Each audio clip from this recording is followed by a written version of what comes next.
Content creator ও অভিনেত্রী কারিনা কায়সারের পর এবার হেপাটাইটিস এ ভাইরাসে আক্রান্ত হয়েছেন দেশের জনপ্রিয় ডিজে তারকা ও গায়িকা সোনিকা। বর্তমানে রাজধানীর একটি বেসরকারি হাসপাতালে চিকিৎসাধীন রয়েছেন তিনি। সোমবার রাতে সামাজিক যোগাযোগ মাধ্যমে নিজের অসুস্থতার খবরটি ভক্তদের সঙ্গে ভাগ করে নেন সোনিকা। জানা গেছে, হেপাটাইটিস এ ভাইরাসে আক্রান্ত হয়ে তিনি বর্তমানে বনানীর ইয়র্ক হাসপাতালে ভর্তি আছেন। হাসপাতালের বিছানায় শুয়ে থাকা অবস্থায় নিজের একটি ছবি পোস্ট করে ক্যাপশনে সোনিকা লিখেন, আগামী কয়েকদিনের জন্য এটাই আমার ঘর। পোস্টের সঙ্গে একটি সাদা হৃদয়ের ইমোজিও যুক্ত করেন তিনি। তার অসুস্থতার খবর প্রকাশ্যে আসার পর থেকেই ভক্ত, অনুরাগী ও সহকর্মীরা সামাজিক যোগাযোগ মাধ্যমে দ্রুত সুস্থতা কামনা করেছেন।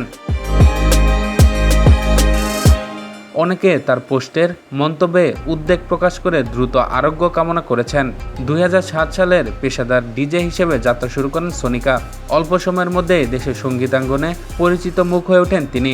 2011 সালের আইসিসি ক্রিকেট বিশ্বকাপের উদ্বোধনী অনুষ্ঠানে সঙ্গীত পরিবেশনের মাধ্যমে আন্তর্জাতিক অঙ্গনেও বাংলাদেশের প্রতিনিধিত্ব করেন এই শিল্পী।